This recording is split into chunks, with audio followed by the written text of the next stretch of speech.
डर और रहस्य से मिलकर बनी कहानी में आप सभी का स्वागत है। आज मैं अपनी ज़िंदगी की वह बात आप सब से कहने जा रहा हूँ जिसे आज तक मैंने डर और खौफ के कारण सबसे छुपाया था। मेरा नाम एकलव्य पंत है और मैं आर्ट्स का विद्यार्थी हूँ। 7 साल पहले की बात आज मैं आपको बता रहा हूँ। हमारे घर दिल्ली में पोपटवाड़ी में है। ठीक हमारे घर के सामने मटुमा नाम की एक डरावनी बुढ़िया रहती थी। वह बुढ़िया बच्चों को डराने, पेड़ पौधों को एसिड से जला देने और लोगों पर मेली विद्या का प्रयोग करने के लिए बदनाम थी। मटुमा के दोनों बेटे और उसकी बहू उसे छोड़कर अलग हो गए थे। मटुमा रात रात भर जाकर आग जलाकर पता नहीं क्या क्या मंत्र पढ़ती रहती थी। पूरे मोहल्ले में उसका आतंक था, कोई उसके मुंह नहीं लगता था। हम सब बच्चे तो उसके घर के आसपास भी भटकते नहीं थे। कभी कभी क्रिकेट खेलते वक्त गेंद चली जाए उसके घर पर तो गेंद वापस लाने सारे 8-10 बच्चे मिलकर ही उसके घर जाते थे, वरना कोई नहीं जाता था। ऐसा बताया जाता है कि मटुमा जादू टोने कर औरतों के बच्चे गिरवा देती थी और लोगों पर मेली विद्या से टोटके कर उनका खून चूसती थी। मोहल्ले में लोग उसके बारे में तरह तरह की बातें करते। एक दिन अचानक मेरी नींद सुबह में 6 बजे खुल गई। मुझे सिर फाड़ देने वाली बू आ रही थी। मैंने माँ से शिकायत की। मेरी माँ भी बोली कि उसे भी दुर्गंध आ रही है।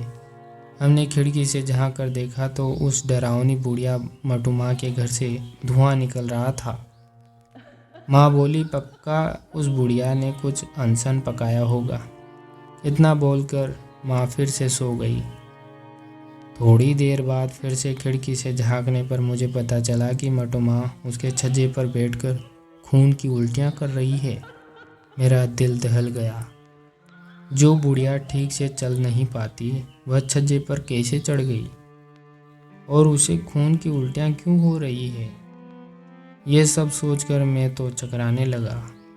मैं फौरन भागकर चौक में गया तो देखता हूँ मटुमा छत पर मुझे ही घूर रही है और उसने हाथ मेरी ओर करके मुझे अपने पास आने को कहा। मेरी तो पैंट गीली हो गई। मैं भागकर अपने घर में घुस गया और डर के मारे किसी से कुछ नहीं कहा और फिर से बिस्तर में घुसकर सो गया। मैं डर के मारे बुरी तरह कांप रहा था। खून उगलती मटुमा के बारे में सोचे जा रहा था और परेशानी की बात तो यह थी कि दुर्गंध अभी भी आ रही थी। सुबह 10 बजे फिर से मेरी नींद खुली तो देखा मोहल्ले में लोगों की भीड़ जमा थी। सब बात कर रहे थे कि मटुमा 3 दिन पहले ही मर गई थी और उसी की बदबू सबको आ रही थी।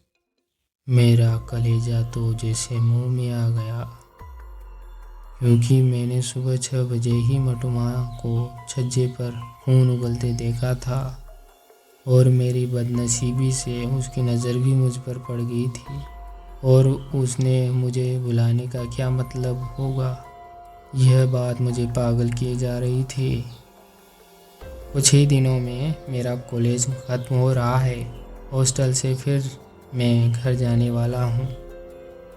पता नहीं मुझे कहीं फिर से उस पापी बुढ़िया के भूत ने मुझे डराया तो मैं क्या करूँगा और कहीं अगर उसने मुझे कोई नुकसान पहुँचाया तो। अभी भी पूरी तरह से डर के साए में हूँ मैं।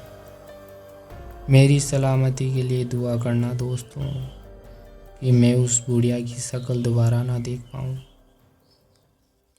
तो दोस्तों, आपको ये डर और रहस्य से मिलकर बनी कहानी कैसी लगी? अच्छी लगी तो लाइक शेयर सब्सक्राइब ज़रूर करें। मिलते हैं नेक्स्ट वीडियो में। तब तक के लिए डरते रहिए।